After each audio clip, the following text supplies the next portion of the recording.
Dubey sir, you can start introducing guest speaker, please. Okay, thank you. Good morning, friends.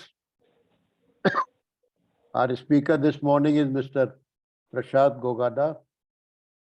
Many of you may have seen him occasionally in our Indore study circle discourses. I want to extend a very warm welcome to Mr. Prasad and also want to thank him for accepting our invitation to speak before this group. Uh, Prasad Garu is going to talk to us on a theme which he calls Catalyst, the Catalyst. He is also writing a book of the same heading, same name. To just give you a brief introduction about Prasad Garu, he lives in Hyderabad, where he works as a software engineer. He has been engaged in Krishnamurti's teachings the last 25 years. And Krishnaji's teachings were introduced to him by his father way back in 1995. In the beginning, as he said, there was a kind of a revolution in his mind, but it soon withered away. His journey has been full of reading, listening, discussions, and wanting to know more. Somewhere he realized that being crazy about case teachings or any other realized being is not going to help. With this insight, the depth of the teachings increased, and same old teachings appeared as something fresh and new.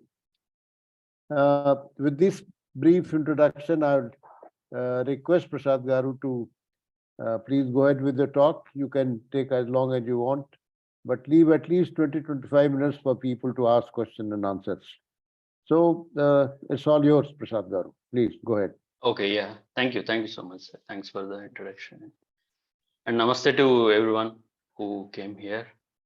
Actually, I'm very hesitant to speak about case work because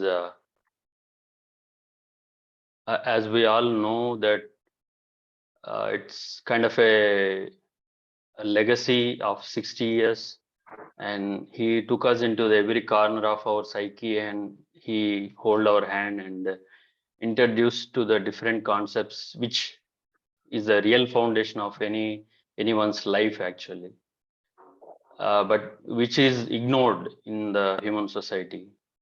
So it's really a marvelous and very beautiful work because of his love and compassion. So I'm really a little hesitant to talk about those things. So after my talk, if there is any correction, then I'm really happy to learn from you. And as Krishnaji points out, it's always learning together. Yeah, but as in my introduction, I got introduced to Freedom from the Known in 95 by my father. And I remember reading that book almost 2 to 3 years.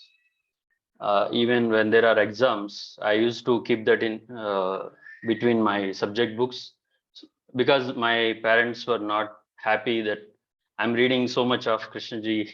They had given me, but they were not happy. I was too much into that book actually. So I used to hide between examination books, and then I used to read that a lot actually. So after that, yeah, as maybe because of the age and I don't have any burdens that time, it's uh, something I have seen really, like something I deeply felt, and there is a change in my behavior. I told my parents that I'm not going to study anymore. I'll take something which I'm passionate about, and I'm going to go into that thoroughly. So, and then my father took me outside and he explained how the ways of life and what you have to do. You have to have a degree, something like that. And then somewhere I came back to that revolution slowly withered away. And since then I'm reading, and maybe almost 6-7 years later, I watched a video in Vasant Vihar. At that time, there is very limited resources of Krishnaji, and for me, at least for me, there are very limited resources, and I used to read only in Telugu. So after coming to Vasanta Vihar, and I used to work in Chennai for 2 to 3 years, and then I went to Vasanta Vihar and I read his works, many of his books, and then I bought many books, and then it's watching the videos again and again and again. And then after that, as we know, the era of internet has begun. It's about YouTube videos and discussion with friends and waiting for them. And so it's like the book's ending of the time, the awakening of intelligence, and the limits of thought. So the notebook, everything I covered, almost every may not be in the new, but the old, whatever existed, whatever available, I read all of that. And then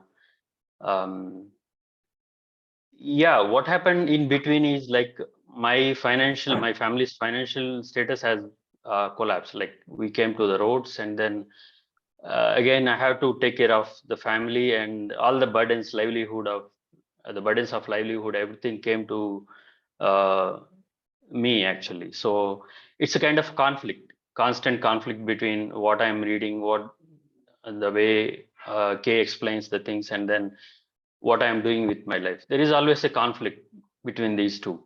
So I spent many years in that conflict, and actually, this is the same journey for maybe same journey for all of us. But because once you go into Krishnaji's work, uh, you will read and you will listen a lot. You will discuss with your friends a lot, because very beautiful thing he introduced to us, like what it means to be in dialogue, what it means to discuss with somebody.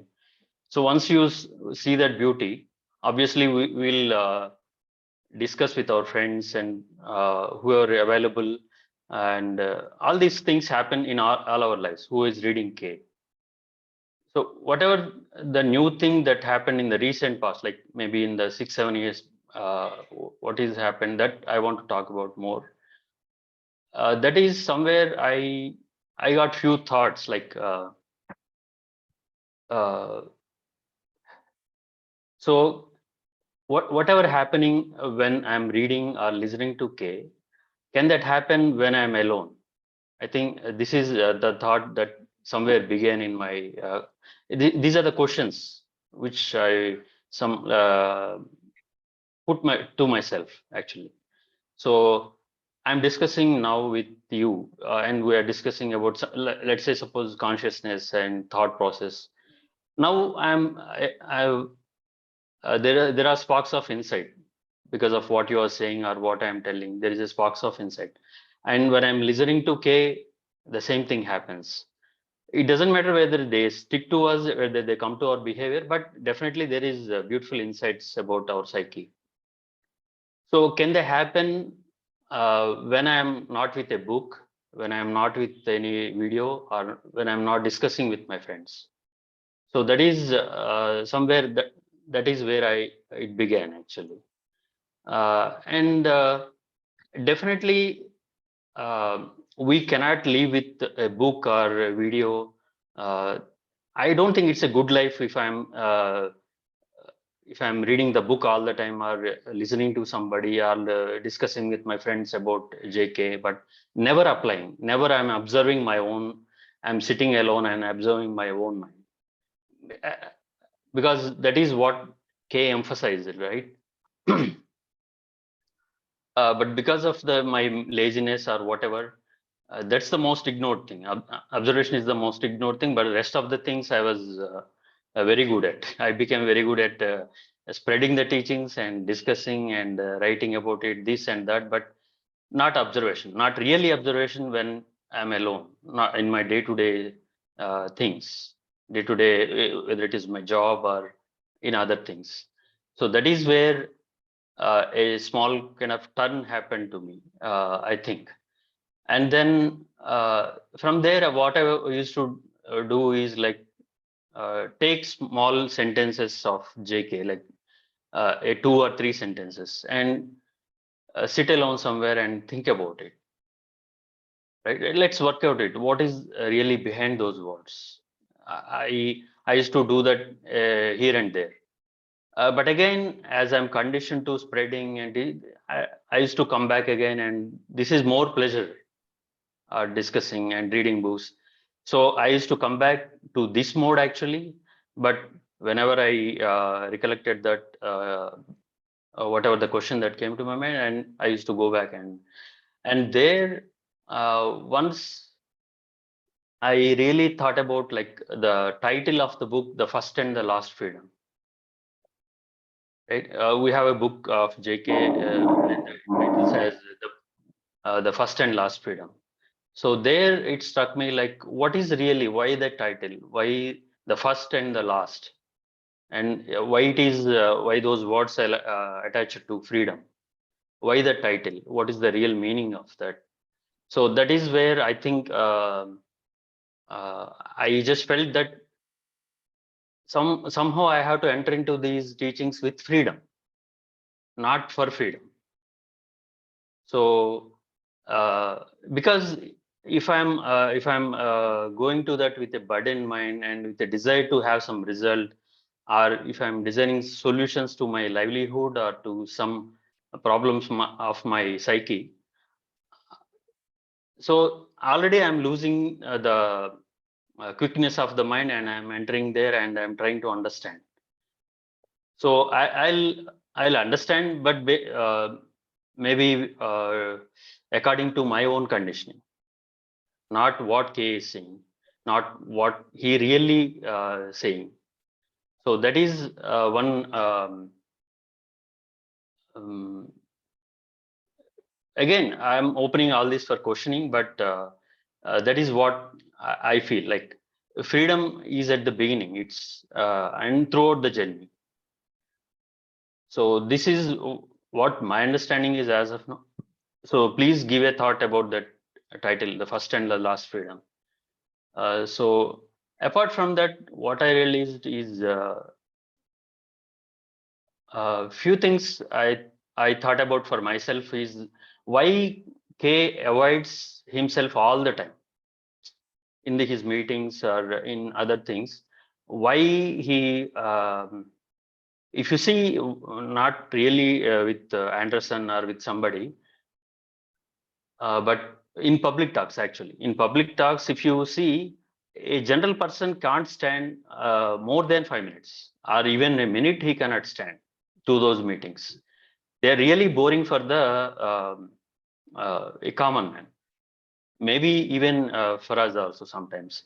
So why he made that? Why he removed all the examples, all the he included them, but very rarely. He very rarely told about his personal life or why he did that. That is one question which somewhere struck my mind.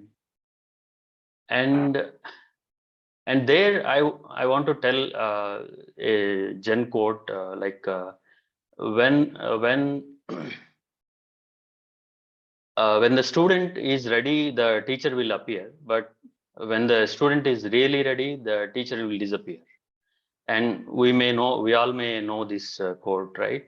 And in case of Krishnaji, uh, for me it is true. For me it is true. It is very difficult to be really ready. It's on my part. I am not saying it's JK, but it's really hard for me to be really ready so that the teacher goes away from goes away. I don't think it's the correct word, but let me use it for this time. Uh, so the teacher really disappears, and he became a part of our own being, our own wisdom. We left with the wisdom of our own. We stand alone. So that is not happening. So that is not happening because uh, in my life I haven't seen, like, see, I have seen intellectuals, and my father, he knows about the music, and everyone in his office, in his relatives, in my relatives, everyone used to call him a genius, right? With great intellectual capacity, with great capacity to listen and give the solutions to them, and everyone used to come to him as a he is very attractive in that sense, actually. So, but still, it's not selfless act. I don't think, because there is a self-image of him, and he is trying to protect that image through these acts. So, but here comes a human being with who said we are learning together. However, wisdom he is pouring upon us, right? Uh, he is introducing something very, very new to me. He's very the psyche he's introducing, and they're very fascinating. Yet he is saying that we are learning together. The speaker is not important. So, and for the last 20 years, no one said that. Don't follow me.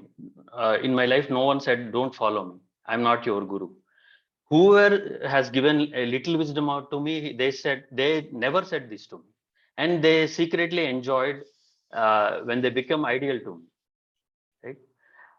So here suddenly a new being, and with all his new creative inputs to us, and creative throwing light onto the dark spots of our psyche, the brain, and yet he is saying that really selfless, really without any self-importance, he is doing such a job. So, but there, I think the beauty, like the beauty of K, there we get caught in that beauty. That is what I feel. But the beauty is really dangerous. Yet without beauty, there is no life. So both are true, actually.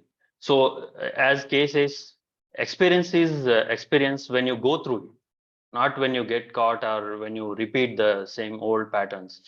So, but this goes in a very subtle form, like the admiration to K, or uh, reaction, the worshipping of K. Everything goes in a very, very subtle form.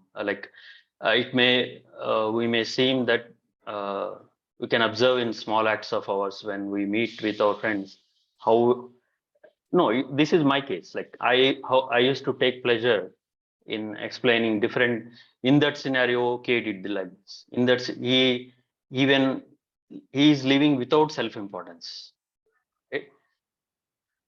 So he lived so that we live. He through his behavior, he wants to affect us, and he wants to see the beauty in our lives.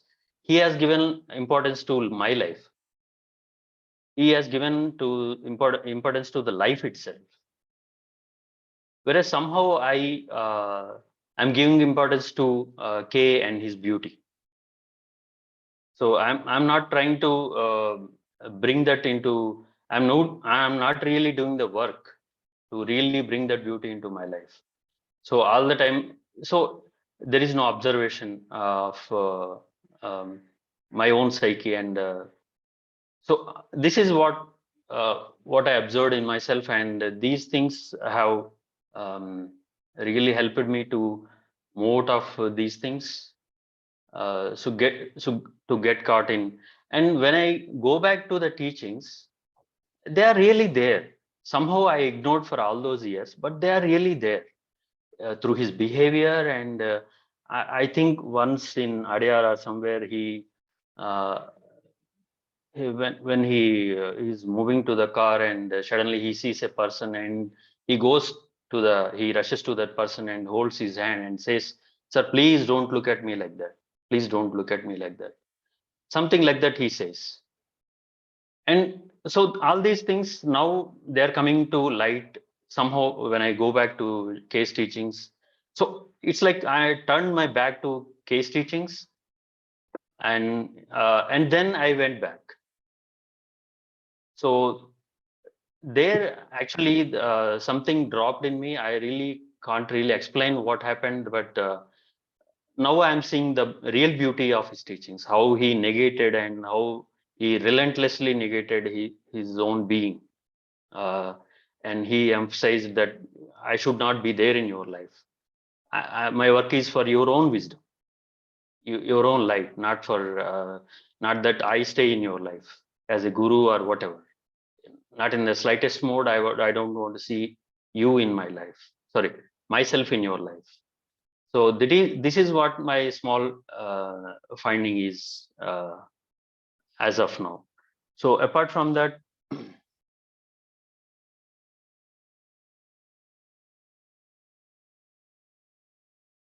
so one second, sorry. So yeah, sorry, I just write down few points like I might forget. So there is one more thing, might be you already have read, but don't make a problem of anything. That is a very beautiful insight I got from K, and I read somewhere, and I forgot where I read, but don't make a problem of anything. That is really very, very fascinating thing that touched my life actually. So there he see, if you want to, whatever you want to do, my love and compassion is always there. Somehow I took it like that. It won't diminish for you whatever you do, but be honest with yourself, and the real importance is in observing our own the psyche in our relationships, in our day-to-day activities. Not that we repeat K or emphasize or prize, or these things will actually prevent deeper understanding of case teachings. That is what my understanding is as of now. So with that, let me, please give me 1 second. I'll check if I noted anything. Sorry. Yeah, there is one more thing which I thought about myself, and I want to keep it here. This is a very good opportunity for me because I'm keeping in front of all the K readers. So if there are some faults, I can learn from you. But it should go in a responsive manner, but not in a reactive manner. So that is the only thing I'm expecting from all of us. And one more thing I observed is defending K. I have a problem with the defending K. I used to do that actually. I used to defend when people say this is wrong in K's teaching, this is wrong. Obviously, you will read some narrative about K from anywhere, from the internet, or you'll read some. He's like that. He's a little bit of you will read. Someone will read, and if they come to us, I used to defend them. I used to defend that this is not what K said. This is what K said. So something like that. So, but that is not really helpful actually, right? When I react, when I defend K, it is actually I'm going to fight. I'm not responding actually. When I respond, actually, the fellow will automatically it affect the other person.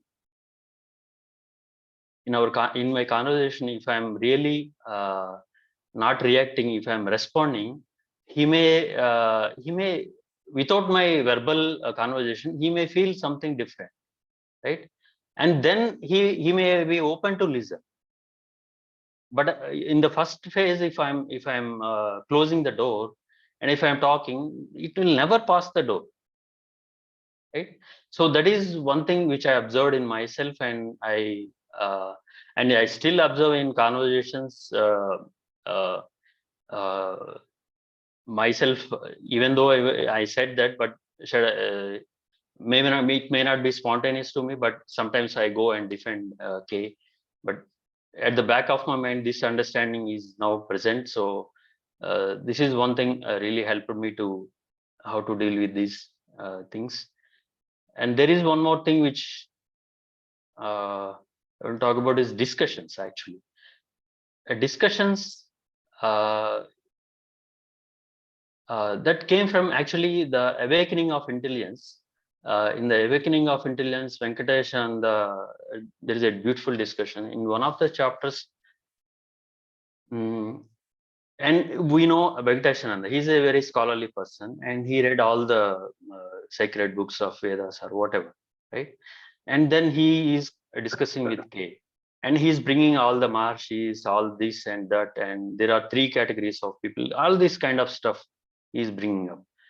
And K, as we all know, that he stays, like he avoids gently all those things. But let's come to the core, kind of in that style it happens. And at the end of one of the chapters, he says, K says like, okay, you told all those things, but they really love human beings. But they deeply love human beings. That really struck me, like as though he put that question to me. So I'm speaking now. Am I speaking out of love, or to exhibit my knowledge, or to take some pleasure in speaking, or I'm doing that is I'm really doing for the love of life, for the listener's life or the life itself. I think that is where I found a new aspect or new insight into what is really discussed. That has to be done for the love of life, and K has done that. As we all know, he has done. He showed his with all his intensity. He sorry, and he done that without any self-importance. So that is one thing I learned, beautiful thing about discussion. Sorry. And one more thing, just one more thing I want to add is like there is this case, Krishnaji's intensity. Like he says that it demands all your energy, all your nerves, all your blood, and all your heart. Through all that, give your attention. He says that, right? In the discussions, he says that. At the same time, he says that he showed us the futility of effort and struggle. So somewhere I try to match these two. At the same, why he's saying that he's pushing us for at the one direction, and at the same time, his teaching somewhere he told that he showed us the ugliness of becoming and all. So I think what I misunderstood is like his push, his intensity is I don't know. This is my understanding again. So his understanding is to push the humanity for non-activity, actually. Non-activity through observation, not really. But I ended up in more conflict and effort and struggle to observe and learn about myself, and something has to happen. That in that mode, I took and I worked on that direction. But I think his intensity is to see, now you are conditioned to becoming, right? Even out of this meeting, or I want to get something, and then I want to more peaceful or whatever. There is a becoming in the slight thread is going on inside my mind. So that is very mild and subtle. His intensity is too much to show that. See, there is a thread of becoming, and you have to observe. Without observing, that is not going to go anywhere. It is going to stay. So, but I took that intensity for more. No, I turned this attention and everything into a problem. Not really a joyful event of observing myself, but I turned that into a problem. And obviously, when I turned that, the approach is more important, right? The way approach is more important. So if I turn that into a problem, and then if I want to use, obviously I am going to end up in more conflict and more misery. That is what really happened, I think, with myself. That is one thing. And another thing is that I used to turn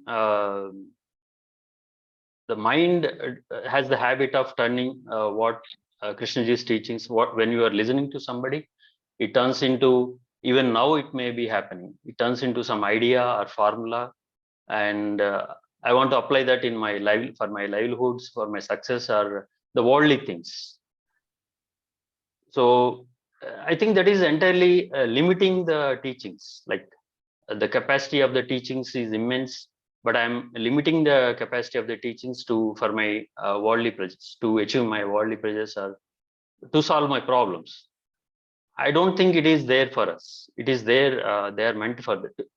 Maybe they are meant for to go altogether beyond the mind, not to live within the limits of the mind and to solve uh, all our livelihood problems and this and that. So this is this is what happened. These are the few mistakes which I realized, and then really after this, when I go back, the teachings really helped me with beautiful new insights. When I say insights, I will just give one example, and I will stop this talk. Uh, there is this example, there is a story Krishnaji talks about, and it is about the Brahmin boy who sent to death. You might all have heard about it, right? And I listened to this many hundreds of times. But after this, after going back to myself and finding these mistakes, it's a new thing. What I found new is that in the beginning of that, he excites the audience. Should I tell the story? Should I tell the story? And everyone shouts that, yeah. Everyone is very keen to listen to that story. It's a very beautiful story, marvelous story, he says. And everyone shouts that we want to listen. And he is smiling, he smiles very mildly and says, everything that moves away from you, that takes you away from you, you are ready, kind of stuff he says. That means we are ready for the examples, we are ready for meditations, we are ready for everything, listening to K even. So to divert us, whatever that diverts ourselves from ourselves, we are moving in that direction. And this is somehow, this is what I'm saying. I'm seeing that as a new, when I say these small things I used to miss in the beginning, but now I'm catching them. That is the minor change I got in myself. That is the and I hope I was clear in telling what I was trying to say. So that's really a beautiful, if we miss that, because earlier I think I was eager to enter into the story and listen to the story, and I never listened to this some 10 seconds of his words. Now I was able to pay a little attention to or focus to that part, which I used to ignore in the earlier. I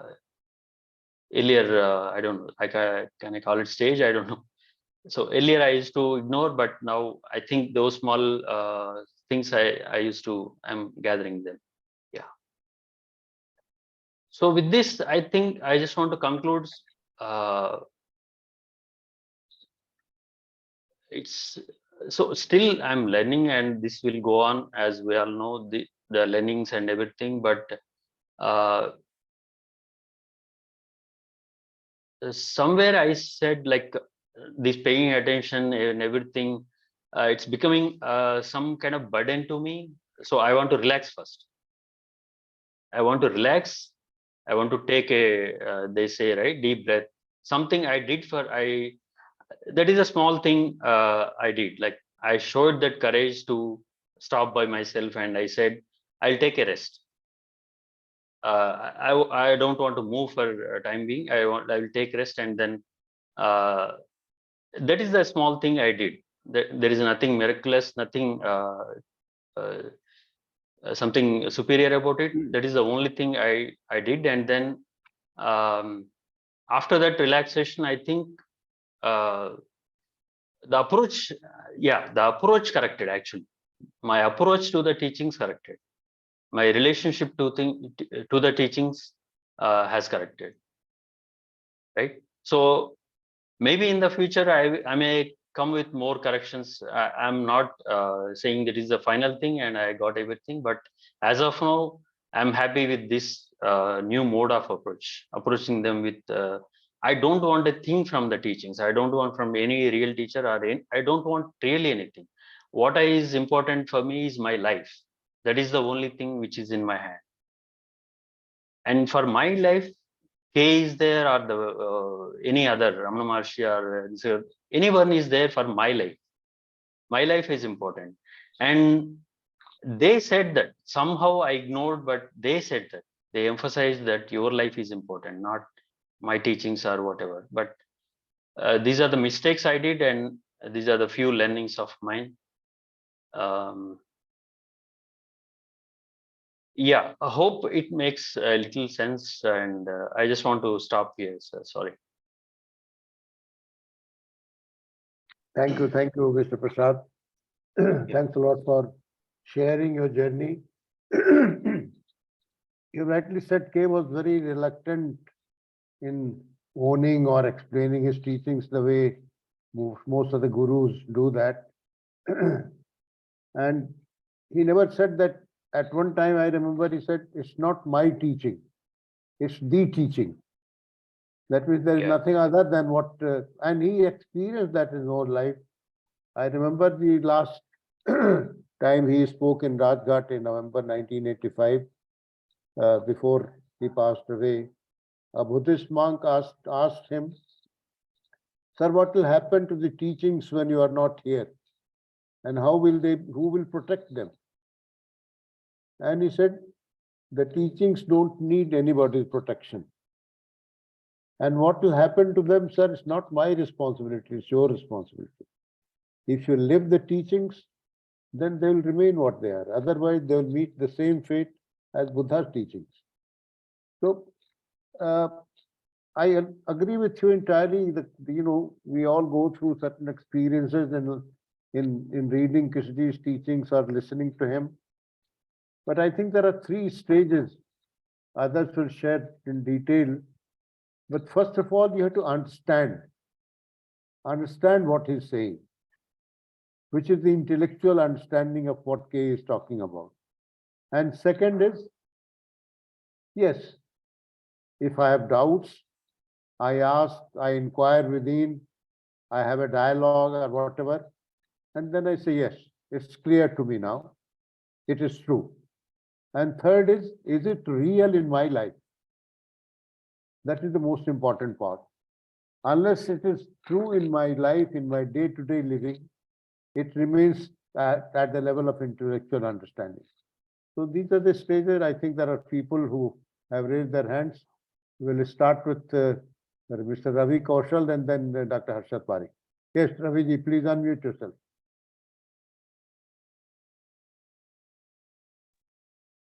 Hello. Yes. Hello. Am I audible, sir? Yes, you are. Yeah, Ravi. Yeah. Okay. So, how are you, Prasad? Yeah, I'm good, sir. How are you? You remember me?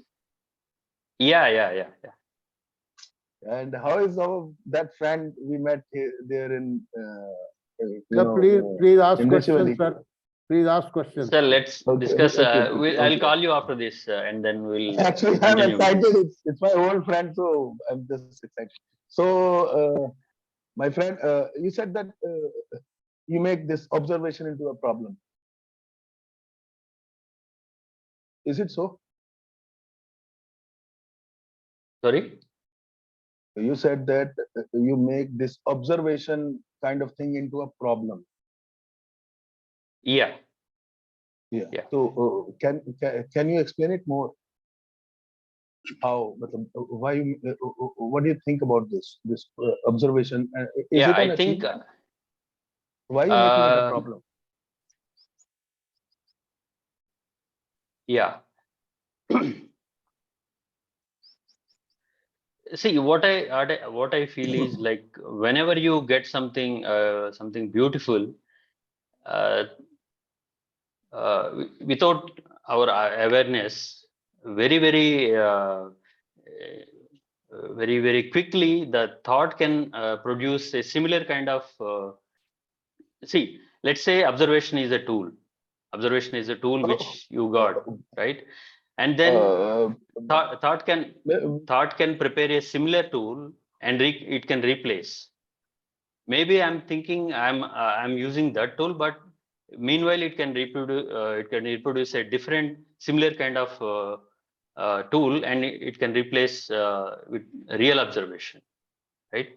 So it's not you're really observing, but you are thinking you are observing. Yes, yes, yes. Okay. Sometimes minds makes that intellectual start seeing things as observer. When the observer is in the moment, that thing is you're saying that you are making it a problem. I think he No, answered this is that. what I'm He saying. This answered is that. Okay. So I'm Yeah. saying that if there is observation, cannot it see the movement of the observer also? I'm saying why there is a when there is a seeing, seeing without judging or condemning. When there is a seeing, you see the movement of the observer also. And if you want something to achieve something to move from here and there, then only the observer come to being and then start saying that I should do this or don't do that. Then it make a problem. It is the observer which makes a problem, thinks into the problem. But the clarity of the seeing, see the whole. Meeting the problem through the observer and the movement of the observer, the whole structure. So if there is a problem, if your mind is saying that this observation kind of thing, I'm making it into a problem, that thing which your mind is saying, that also come into the observation. Observation does not take any position. It just see clearly how the mind is, how the pattern is, how the pattern of the thinking is. It just sees that. And in the very scene, there is a space. There is a space which was not there in the structure of the observer. And that space is enough. yeah, Ravi. What I'm saying is, I see. I read and discussed all these things, but there is a really difference between really observing and so see, take myself, right? There's a really difference if I am observing, if I'm sensitive. See, this is the moment, right? This is the present moment. And you are talking, I'm listening to this and observing I'm really sensitive in talking, or this is really different from I'm going to explaining the observation. So here I'm observing as an act. Is it happening as an act, or is it just still the verbalization about the observation is happening inside my mind? Listening itself is an act. Why are you making it a problem? Okay. Listening and seeing itself is an act. Yeah. Okay, yeah. sir. We'll talk Okay. later. Okay. Yeah, Okay. sure. Okay, yeah. Okay. Okay, Thank you. okay. Thank you. Yes, Dr. Harshad Parekh. Hello. Thank you, Prasad ji. You have really honestly expressed what happened to you when you first time came to Krishnamurti's teachings. I like to say something about what happened to me when I first came across Krishnamurti's teachings, and that was in about 1972 or 73, and I was in America and doing PhD degree at Iowa State. And when I started reading the book, I felt it that what Krishnamurti was talking to me, asking questions which I had not asked. And when I begin to observe through his words about my own mind, then I really begin to understand what was happening, how I was creating many problems by not really observing clearly. So I did not discuss with anybody on the campus of Iowa State. There was nobody I knew who was interested in Krishnamurti. I used to go in the library on the top floor and look through the window, would read Krishnamurti for about 5-10 minutes. Then I will close my eyes and forget what Krishnamurti said, but begin to look inward in my own mind. And that really began to help me, not thinking about Krishnamurti, but observing ourselves as we are. And at any moment, there are so many things going on, but we are not observing. So when we begin to observe directly our own mind, then a real understanding comes.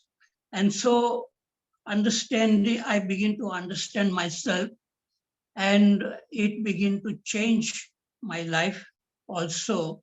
But along with that, some pride also came, and a feeling that Krishnamurti is the only teacher who can help, and all other teachers, they are theoretical. And so I begin to develop an image about Krishnamurti as the only teacher and defending Krishnamurti's teachings, because it really helped me. But so I went on like that for about 7 years. I was writing letters to Krishnamurti. Then I went to Ojai, California to listen to him 3 times, 3 different years, 77, 78, 79. And then really I felt that a real understanding came, and there was kind of freedom to do what I wanted to do with my life. And I always wanted to be a teacher in Krishnamurti, in any school. And I came to know that Krishnamurti had a school in India. I wrote to him, he wrote me back. I met him in Brookwood Park in 1979. And then I joined Rishi Valley School. And since then, I'm with the teaching. And so I feel that the teachings are very, very important. The person is not very important. We get attached to the image of Krishnamurti, and that is a mistake. Uh, Krishnamurti could be like any other human being in his personal life, private life. But what he says is very, very important. And if we can see with clarity the truth of what he says, then it begins to change our life. And then Krishnamurti is not important. We don't even need to read Krishnamurti, but we can look at our own mind very, very clearly. And then some kind of clarity, peace, love, beauty, all this comes. And then we can listen even to people who do not agree with you, but we can listen and discuss. So this quality of listening, looking, learning, living with, without this observer or the thing which we call I or me, that without that a real looking, as Krishnaji was telling even children, how do you look at a tree? How do you look at the face of your friend or husband or wife? So if we can see Krishnamurti also in the same way as a human being, and not with the image that he was so great, and we compare ourselves. So when there is a comparison, even with Krishnamurti, there is no understanding. So in real learning, there is no I or me who is comparing, but listening, learning, looking. And that is the beauty which I find in Krishnamurti teachings. So what I'm trying to say is that people who get very much attracted to the teaching, sometimes they become very narrow, very proud. They think that all other teachers are useless. They begin to criticize other teachers, and then they argue a lot, and they get isolated sometimes. They feel very agitated. So I have met people who had become like that after reading Krishnamurti. They became very narrow and they could not read Upanishad or Zen Buddhism or other teachings with the clarity. So freedom is necessary at the beginning to understand whether ourselves or or other teachers or the teachings. Without that freedom at the beginning, whatever we do may create more problems in our life, more argument and more dialogues and discussion, and trying to pull down somebody and trying to raise ourselves through arguments. All that stops when we begin to understand what we are as we are and not through some illusion. Okay, thank you. I have said enough. Thank you. Thank you. I just want to add a simple thing here, sir. Yeah. So what you said, I agree with all of that, but even the same thing was said by Krishnaji in at different times and in different words.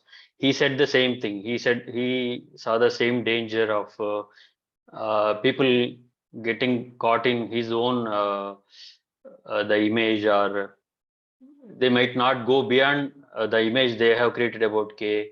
He has seen all that. He is with such a wisdom. We can't say that he hasn't seen. He has seen and he has taught relevant things. But somehow still, in my case, I overlooked them and I was get caught in the beauty very too deep that I wasn't able to come out of it. But once I came out, it's not that you are saying or I am saying, but it is there. It is there that when experience is something which you go through, or beauty is something dangerous, if you don't die for it, it becomes experience, it turns into everything. And he talked about himself as well, like you may turn myself into another idol and you may build temples and some other teacher has to come to destroy that. But people's tendency is that you will, whatever I tell, that you will do whatever you like, whatever pleases you, not what I say. So he very brutally honest about all these things. So I just want to add to what you said. This is my understanding. Okay, thank you. Thank you. Yes, Mr. Rajendran. Thank you, Dubey. Thank you, Prasad. And Thank you, sir. Thank you for the whole Indore group for regularly organizing these Zoom meetings twice a week. Thank you. Just I want to add one more thing what Harshad Parekh and Prasad were telling. The Krishnamurti himself told several times, I am just a mirror showing your face. Don't hold on the mirror, you break it. But we are used to worship that mirror because that is idealize it, because that is what we used to do for millions of years. It is very easiest thing. Treating Krishnaji as another avatar of Krishna or something, put it in a pedestal and worship it. That is easiest thing, and forget about his teachings. There are so many great masters were there and subsequently converted into avatars. And we are worshipping. And nobody sees what is the teachings. Rituals, we are very much fond of rituals because that is the easiest thing to do. But who cares about the teachings? So that is what always happened to us. But this is a man who came and tried to break this pattern of our habits and conditioning. So he himself told us several times, truth does not belong to anyone. The truth belongs to a person who oversees it. So if we assume that what Krishnaji told is truth and sacred things, then finish it. It's of no use. So he himself told, doubt it, don't accept it. He told us, see, he has not, many times, there are thousands of occasions he pulled us and he warned us not to fall in the same route. But we are continuing to go into the direction. Okay, thank you. Thank you, Mr. Rajendran. Thank you. Yes, Prasad sir, please go ahead. Sir, I just want to say one or two small things about my experience with K through the years. Firstly, somebody gave me the book in about 1980 or so, a K's book. I read it and I gave it back saying, this fellow is peeling off layer after layer, like onion layers, and there is nothing left. This is how I kind of rejected him. And later, I went through a personal experience which caused me a lot of pain and suffering.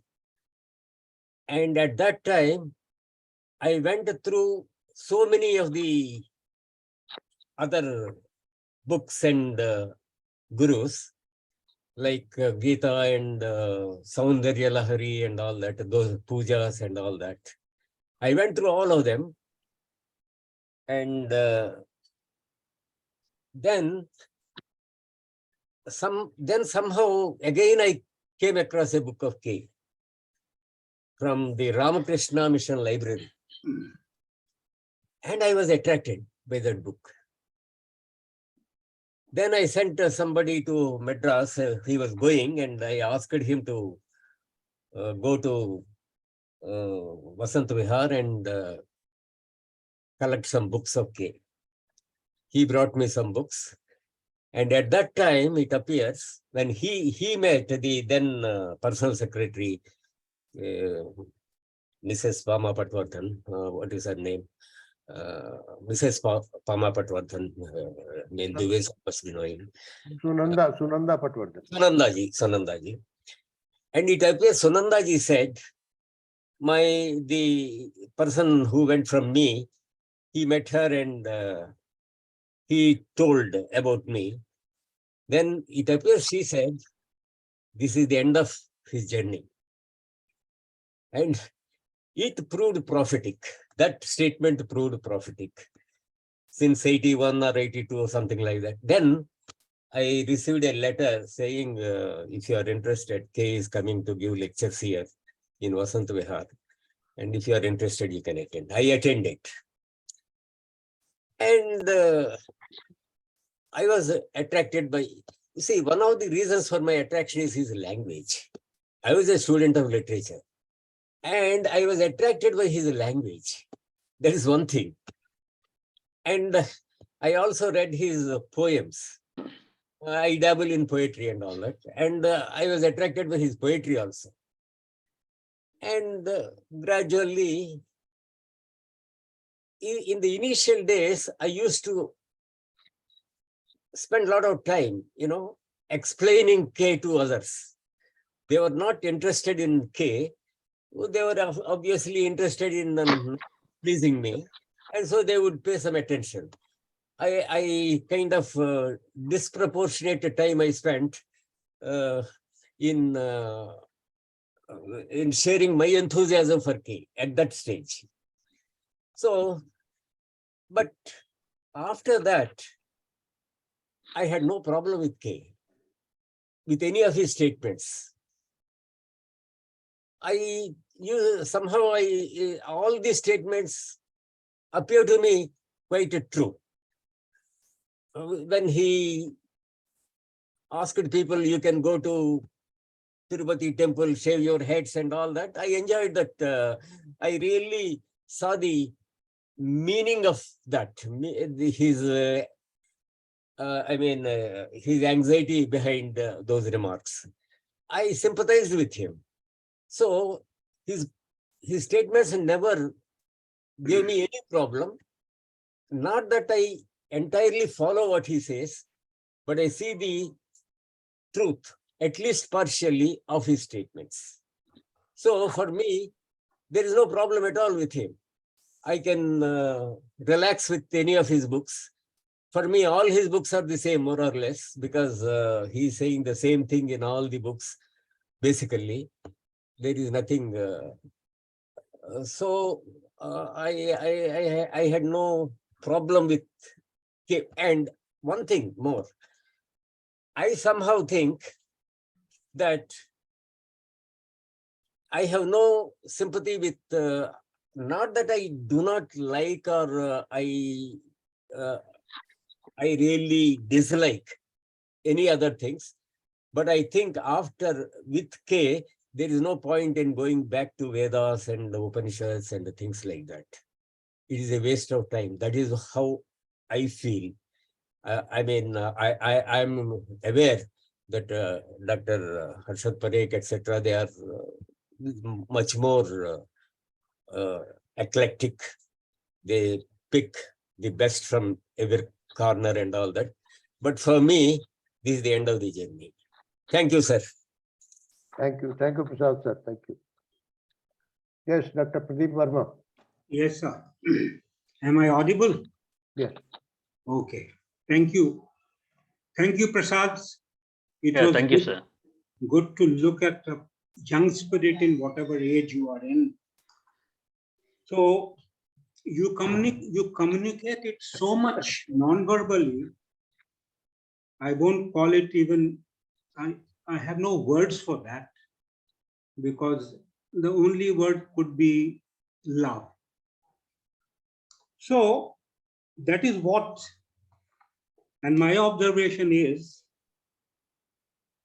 life is and will always be richer than any teaching. Learning is eternal, ever fresh, ever new, ever changing. So this is what I see it every day. Then I think Rajendran was referring to JK saying that use me like a mirror. So that mirror is always with all of us as a reflective consciousness. Do we have time to see our own mirror in ourselves day to day, moment to moment? Then I enjoy that beauty. You express that beauty is important and dangerous, right? And little bit of that you have just explained why it could be dangerous. Is it because it could attach to the self anytime, any type of beauty, or beauty itself ill-defined? That could be one thing. And another request is you haven't touched the catalyst part of the main topic, because I think there was a discussion of David Bohm with JK, where he has used that catalyst is there, which is not used as such, but it can change the whole reaction around. So something like that, he was talking the importance of catalysts. So a person with insight or with lots of energy, intensity, and wisdom could do that. You see, that is what you please tell a little more about the catalyst and why you like this and what relevance it has today. Yeah. Thank you very much. Thank you, sir. Yeah. So if I have to say about catalyst, I think only two things I think are useful. Maybe just give a thought to it, sir. Like the catalyst for me is my taking courage to relax where I am. There is no need of any teaching for me. There is nothing I want. So I just want to relax. That is one thing I said, and that is what catalyst for me actually. So that is one thing, and the other thing, I'm sorry, I'm forgetting that point, but Yeah, these all the other points, they like freedom is at the beginning. Freedom is at the beginning. It's not that you go through the teachings and at the end of it, it's a result. So approach the teachings with a freedom, with a sense of freedom, not for freedom. Yes. So that is one thing, and this my little bit of courage to show that I want to relax. For years, it's very beautiful insights I got from K and these teachings. There is no doubt about that. But at the same time, at this moment, I want to take a step back. I want to relax. These two are, I think, my the points which I want to emphasize a little. Thank you. Thank you.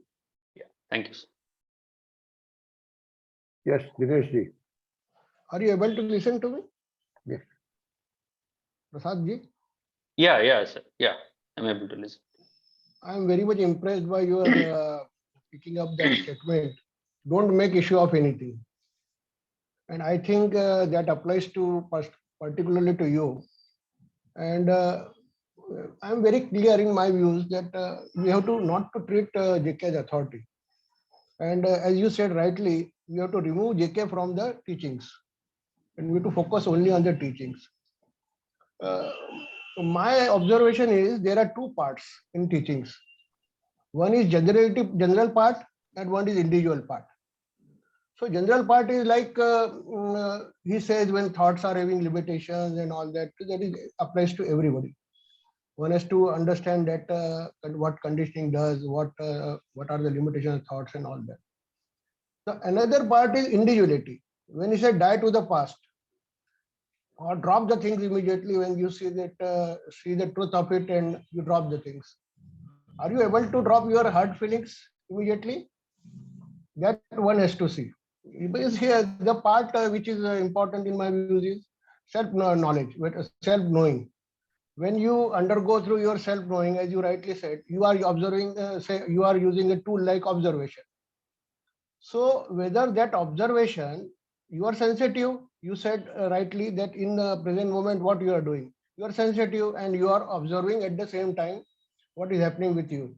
But are you, is that observation making any correction in you? Or are your thoughts are getting purified or modified, or is there right thinking starts afterwards? If not, then that tool of observation only will simply not work. So one individual has to see that. Then he has to go for the, in my views, he has to work on his thought pattern. He has to remain with the thoughts. He has to do a lot of working on that. As you rightly said, you have to work on yourself. So what individual part you have to see what works for you out of that teaching.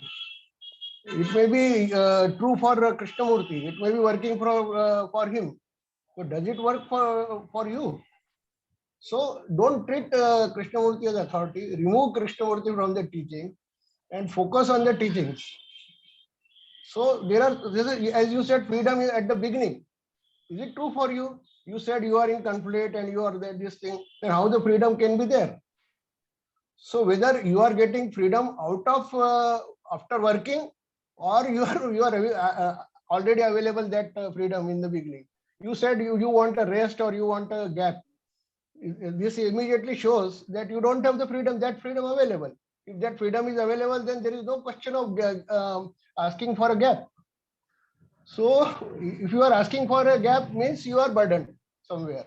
So you have to study your brain structure and your mind structure, how your psyche is working and all that. If it is already asking for the rest, so then you have to work on that. Why it is asking? As Krishnamurti said, ask everything. Ask, question it. Why it is? Why I want this?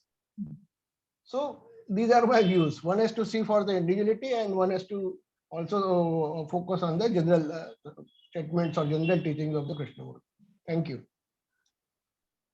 I just want to add, sir, like that relaxation, I think I'm happy for that somehow. You can correct me, but I'm happy I took that step and I stand for myself, or I stand alone, and I said that I leave the teachings behind. right? I don't want teachings. I don't want teachers. I want myself. I don't want anything. I think it needs a little bit of courage to say that. After reading 15, 20 years of K, and I think that is what I feel happy and good about it. That is one thing. And the other part you said, like past burdens, I really thought of bringing this, but I completely missed this out.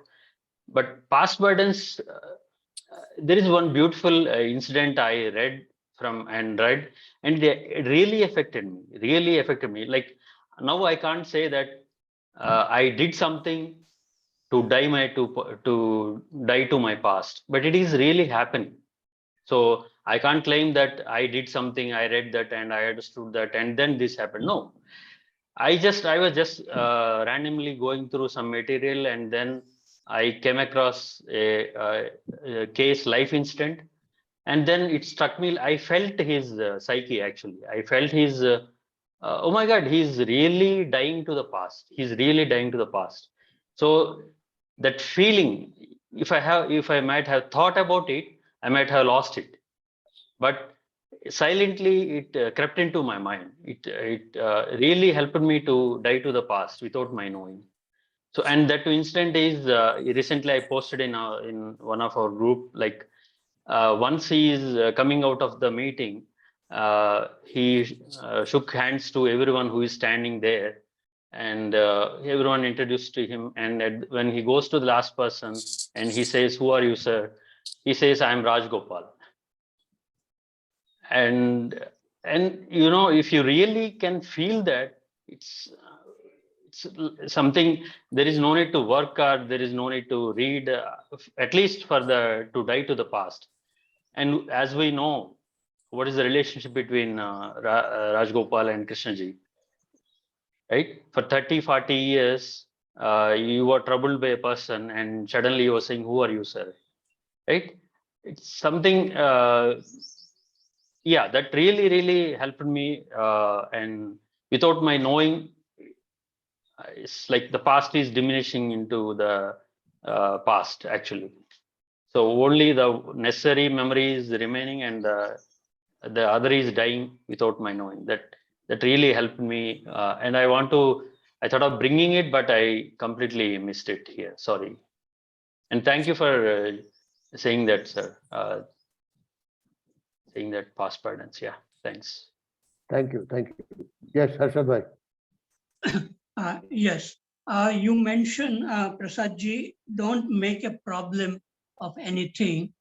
And this book has come out from many of us teachers of Rishi Valley and other schools had dialogues with Krishna ji. And Krishna ji can say, don't make a problem of anything.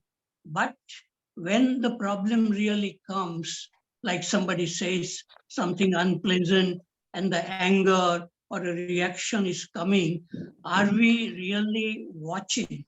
So only when there's an ongoing effortless awareness of what is happening, then only you will not make a problem of anything. But otherwise, as long as we have not understood, problem will come, we will react, we will become angry, and all kinds of problems will come. So one needs an ongoing, effortless, choiceless awareness in our life. Otherwise, when we are not aware, problems will enter. And I feel that any problem which happens, if a person is very sensitive, that problem will become an opportunity to look inward and ask why, what is behind this problem. And another thing I like to say about the mirror, and Pradeep ji said that everybody has a mirror, but this mirror is not clean. It is a dirty mirror with a lot of conditioning. And so we cannot see anything clearly as long as the mirror is dusty. We have to clean it every day. Then only it will show whatever it is. So to see things as they are, it requires a freedom. It requires a clean mirror. And that is very difficult for most people. So, okay, I have finished. Thank you. Thank you, Harshad. Yes, Anandji. Hello, sir. So these are my few observations, sir. I mean, what I see is I am very, very strongly conditioned. And in fact, I'm just saying what has been already been said earlier. It's for nearly about 375 million years of experiences in oneself. There's nothing to experience. There's nothing to be learned from another, to be psychological authority, be it a psychological authority or a spiritual authority. One has to be free to inquire. That is very essential. Doubt is very, very crucial. So, in fact, to doubt, I mean, you're required to be sensitive. Now, when I look at these things, I don't know what sensitive is. I'm the most insensitive human being anybody can find. So that is a huge challenge. When I say freedom is in the beginning, without sensitivity, there's no freedom. In fact, one of the meanings for freedom means love. So when I talk about freedom, I'm only interpreting what is being told, because again, it's my conditioning. I make them an authority. Whether I keep Krishnamurti or throw Krishnamurti, it's again the authority of the other authority of me. When I say I have thrown him aside, I've put him aside, again, you see what happens. So these are fundamentally, we need to understand quite a few of these things, sir. And when Krishnamurti says mirror, now I have my own interpretations of what mirror is. Generally, it is meant, it means you're seeing your own reflection. When you look into the mirror, you see your own face. You don't see somebody else's face. So that is what he says. He says, I am not speaking. He says, that's your reflection. One has to understand. It is not very easy when I say understand, because we don't know what understanding is. I know only to interpret it, to analyze it, and all kinds of those things. I come to my own conclusions, is all from my background. So understanding, again, it's a very profound thing. So we can again and again, sir, I may read his books 1,000,000 times. I'm reading those words. I am the word. Can I see that is a question? Can I understand that within quotes I'm saying? Krishnamurti has said many times, again, I'm using the Krishnamurti within quotes. He says, you have to go beyond those words. How do I do that? Because I know only words. I am the word. So when he says you have to go beyond the word, how do I understand that? I can't, finish off myself. Again, I say, when I'm talking about myself, this is what I do. I want to be with myself. Again, can I understand, sir? Myself is another illusion. I won't say other illusion. Myself is an illusion. How do I understand that? Whether I continue to read K or I put K aside, can I understand? Can I understand that it is my it is my authority? It is so strongly conditioned for millions and millions of years. That conditioning is there. So can I look at that? In fact, am I aware of that conditioning? I'm putting it words, but am I really aware of the conditioning? Is what I need to check. I need to question. I need to doubt. Every action of mine is from the past. Even right now, what I'm speaking right now is from my past, the knowledge what I have. Can I observe that? Can I look at it? He says, look at it. I say, I'm looking at it. It is not that easy, sir. It's not that easy. At the same time, it is simple, as he says. Simple, again, is not easy. Our mind is complicated. Our brain is very, very complicated. It doesn't understand what simple is. To be a simple human being, it's a very profound thing. When somebody says simple, I think it's easy. It is not easy, sir. So I need to look at these things very strongly. I'm putting within quotes, sir. When I say look, again, when perception, there was something about observation, the observer is there or not. The moment the observer is there, there's no observation. My eyes see it, but my brain instantaneously interprets that. So again, it's extremely difficult. Again, it's very easy. Like as I'm talking to you, I'm choicelessly aware that fan is moving, the wind is blowing, the bird is flying. The moment I say that, I'm back to my conditioning. But choiceless awareness, when he talks about it, I make it very profound. It is happening every day in our lives.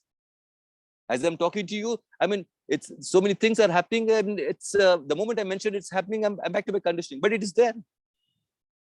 The choiceless heaven is what he talks about. I'm trying to look at that. That's about it, sir. Thank you very much. Thank No, you. but what happens if you stay in your conditioning? What is the problem really? What is the really our problem if we stay with our conditioning? If we don't go beyond ourselves, what is wrong with it? Why there's we say it nothing- is a wrong? No, sir, listen. Why it should be a problem really? Because we listen to K. So did I say it was No, a problem? no, sir. That is what my point is. First of all, can we relax? Can we stay with what we are? It might be that I may not be able to go beyond myself. I may not be able to understand him. I may not be able to behave what K is saying. What is wrong with it?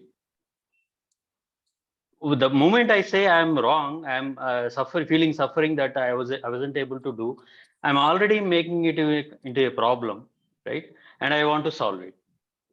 That is the simple thing I'm trying to explain here. Like I'm trying to say, but see, already we made that into a problem, and we are approaching. Where is the freedom there? That is the courage I'm saying. No, I'm not able to go beyond myself. I'm not able to understand few things. I wasn't able to behave. If you show we'll stay there. In that very staying, we will move, I think. In that very courage you show, and if you stay there, in that very staying is the movement. And the case push, I think, anyone can correct me, please, but I think case push and intensity is for that actually. To stay with what you are, that is what he said, right?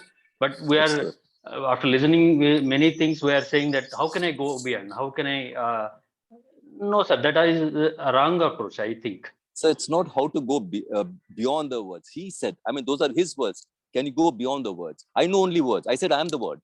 I said that. And again, when I say a problem, immediately there's interpretation. From my childhood, I have been taught by the teachers, my parents, by society, everyone. They will give a problem to you, how to solve it. That's out of my conditioning. The moment I say a problem, I'm lost. So you see how the words... when you are lost, be lost. That is... Sir, I'm just using in the conversation that I'm lost. That's all there is. I don't know what it is to remain with the problem. Only when I remain with the problem, sir, maybe I'm wrong. Sir, maybe I'm wrong, but what observed in when you're saying, right, you are in a little bit of pain that something is not happening. But if that pain continues, it's not a correct approach. That is my understanding. But I may be wrong, but that is my understanding. With that pain, it ends up with more conflict and more pain. That is the only thing I want to say. If I understand what Kay is saying, I must remain with that pain. I must remain. Again, within quotes, I'm saying, when I say must, it's not my words. What I'm reading and reproducing. It is only then he says you have understanding of it. No, if I wasn't able to stay with the pain, that is also fine. That is what I'm saying. Sir, I mean, see, when I talk about pain, when there's a pain, I say to live without, to live with it is very difficult, and not without it. I mean, it's extremely difficult to live with pain. I try to escape from it, avoid it, or whatever it is. I find a lot of intellectual stimulations. The fact is, can we stay, Anandji, with that condition where I'm escaping from pain? Can I see absolutely. That would be the beginning. Absolutely. Start from where one is. That's all. Yeah. Absolutely. To remain with what is. Yes. Yeah. Absolutely. Yes. I think we'll take the last comment from Prasad, sir. Yes, sir. Go ahead. Sir, I have intervened a second time for the simple reason I found one comment of Mr. Prasad very interesting and very discerning. That is the kind of contradiction between the emphatic nature of the enthusiasm and emphasis which K gives to his statements and what he is trying to tell us. He says no effort. On the one side, there is no effort. And on the other side, all his effort goes into his statements. His sincerity I was in England in 1984, and in Manchester city, there used to be a small group of K admirers.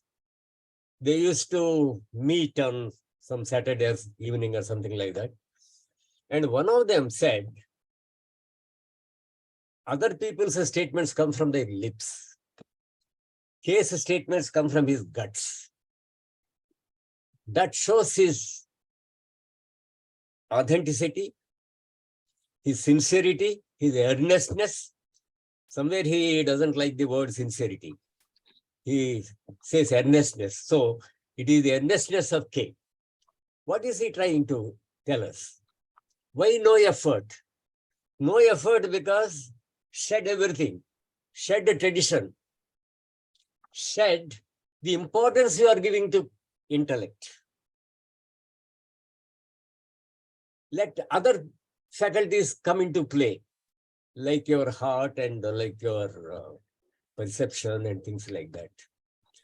With this scientific development and our modern university education, etc., all devoted to specialization and science and research and things like that, your heart has become atrophied. It has become dried up. That is what is happening for humanity.